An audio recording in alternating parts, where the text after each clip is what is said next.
हाय दोस्तों, मैं एडवोकेट केके। हाय दोस्तों, मैं एडवोकेट केके।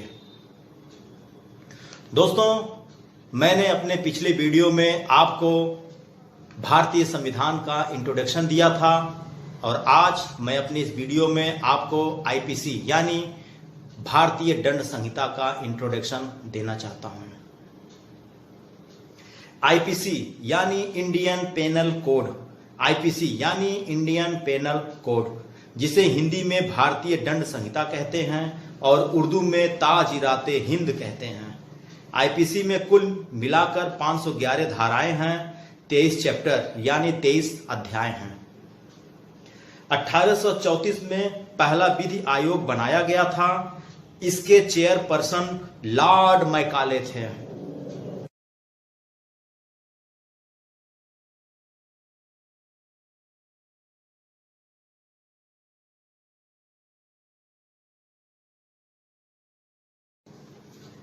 हाय दोस्तों, मैं एडवोकेट केके। हाय दोस्तों, मैं एडवोकेट केके।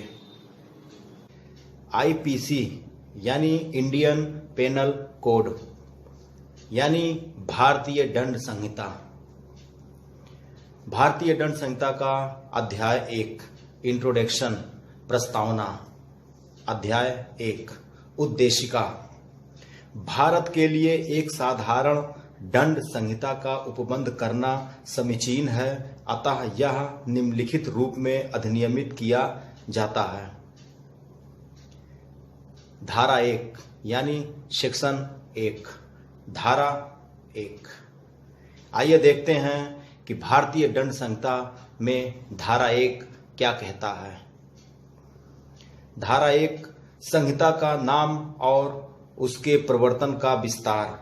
यह अधिनियम भारतीय दंड संहिता कहलाएगा और इसका विस्तार जम्मू कश्मीर राज्य के सिवाय संपूर्ण भारत पर होगा।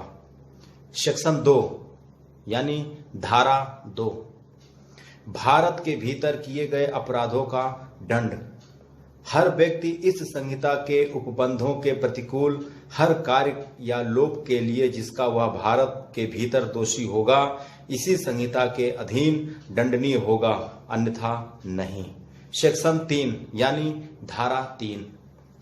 भारत से परे किए गए किंतु उनके भीतर विधि के अनुसार विचारणीय अपराधों का दंड। भारत से परे किए गए अपराध के लिए जो कोई व्यक्ति किसी भारतीय विधि के अनुसार विचारण का पात्र हो, भारत से परे किए गए किसी कार्य के लिए उससे इस संहिता के उपबंधों के अनुसार ऐसा बरता जाएगा मानो वह कार्य भारत के भीतर किया गया हो। सेक्शन 4 यानी धारा। सेक्शन 4 यानी धारा 4। धारा 4 के अंतर्गत राज्य क्षेत्रातीत अपराधों पर संहिता का विस्तार। इस संहिता के उपबंध भारत से बाहर और परे किसी स्थान में भारत में किसी नागरिक द्वारा। दूसरा, भारत में रजिस्ट्रीकृत किसी पोत या विमान पर चाहे वह कहीं भी हो, किसी व्यक्ति द्वारा किए गए किसी अपराध को भी लागू है।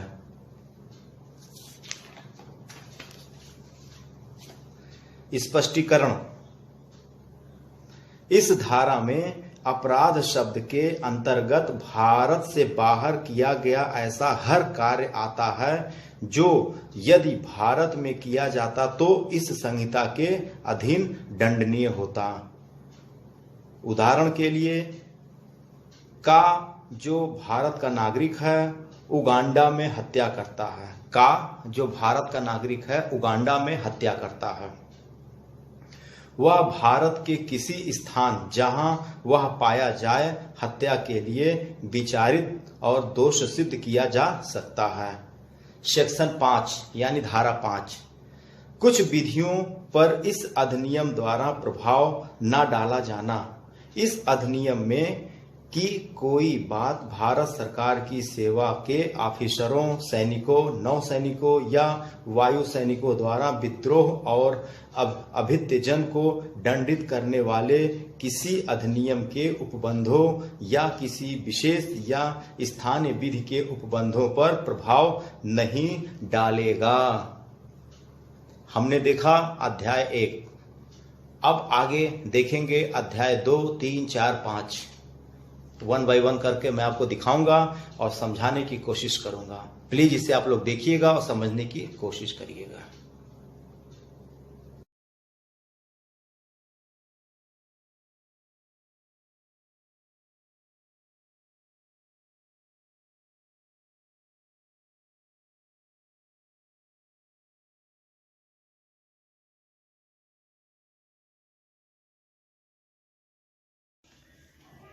हाय दोस्तों, मैं एडवोकेट के। दोस्तों, आईपीसी यानी भारतीय दंड संहिता में अभी तक हम लोगों ने धारा 1 से 18 तक देखा। मैंने आपको बताया, समझाने की कोशिश की और उम्मीद करता हूं कि आप लोग समझे होंगे। दोस्तों, ये जितना भी सेक्शन, जितनी भी धाराएं मैं आपको बता रहा हूं, ये मैं बेयर एक्ट से बता रहा हूं। और अब मैं शुरू करता हूं धारा 19, सेक्शन 19, न्यायाधीश यानी जज। दोस्तों, जब जज का नाम आ गया तो मैं आपको एक कहानी बताना चाहता हूं अपने कॉलेज के दिनों की। दोस्तों, हम लोग जब पढ़ते थे तो ये सब नेट वगैरह, ये सब ऑनलाइन वगैरह या ये सब मोबाइल वगैरह नहीं चलता था। हम लोग 200-250 बच्चों का क्लास रहता था, एक साथ हम सभी लोग बैठे रहते थे और हमारे सर आते थे, आईपीसी के सर, एविडेंस के सर, सीआरपीसी के सर और बैंकिंग एक्ट के सर और ये प्रॉपर्टी लॉ के सर और हिंदू लॉ, मुस्लिम लॉ, ये सब के सर आते थे, पढ़ाते थे। बहुत अच्छा लगता था। और आज मैं इसलिए आपसे ये डिस्कस करना चाहता हूँ कि न्यायाधीश यानी जज, ये जज का नाम लेते ही मुझे अपने दोस्तों का चेहरा दिखने लगा। मेरे कई दोस्त आज जज हैं और कई प्रदेश में हैं, कोई कहीं है, कोई कहीं है, कई प्रदेश में है। और ये मैं अपना जितना वीडियो बनाता हूँ मैं उन लोगों को दिखाता भी हूँ, वो लोग मेरे वीडियो को देखते भी हैं। इसलिए आज का वीडियो हमारे जितने जज भाई हैं या जज दोस्त हैं, ये मैं धारा सेक्शन यानी धारा 19 अपने भाइयों के लिए बना रहा हूं, अपने जज साहब लोगों के लिए बना रहा हूं। आइए शुरू करते हैं आईपीसी यानी भारतीय दंड संहिता का धारा 19 क्या कहता है। तो आइए दोस्तों शुरू करते हैं धारा 19, सेक्शन 19, न्यायाधीश यानी जज। धारा 19, न्यायाधीश यानी जज।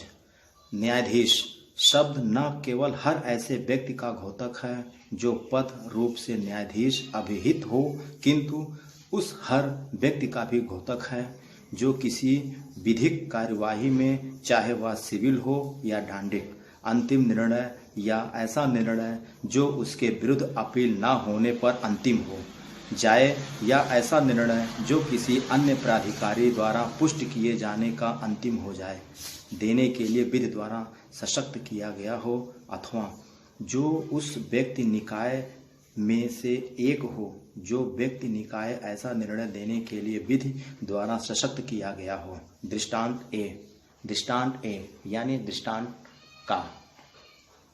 सन 1859 के अधिनियम 10 के अधीन किसी वाद में आधिकारिकता का प्रयोग करने का कलेक्टर न्यायाधीश है। कलेक्टर न्यायाधीश है। दृष्टांत बी यानी दृष्टांत खा। किसी आरोप के संबंध में जिसके लिए उसे जुर्माना या कारावास का दंड देने की शक्ति प्राप्त है, चाहे उसकी अपील होती हो या ना होती हो, आधिकारिकता का प्रयोग करने वाला मजिस्ट्रेट न्यायाधीश है। दृष्टांत सी यानी गा। दृष्टांत गा। मद्रास। दृष्टांत गा। दृष्टांत गा। मद्रास संहिता के सन 1816 के विनियम 7 के अधीन वादों का विचारण करने की और अवधारणा करने की शक्ति रखने वाली पंचायत का सदस्य न्यायाधीश है। दृष्टांत घ किसी आरोप के संबंध में जिनके लिए उसे केवल अन्य न्यायालय को विचारार्थ सुपुर्द करने की शक्ति प्राप्त है, आधिकारिकता का प्रयोग करने वाला मजिस्ट्रेट न्यायाधीश नहीं है। अब आगे हम लोग देखेंगे 20, 21, 22, 23 से लेके धारा 52 तक, यानी सेक्शन 52 तक। देखते रहिएगा।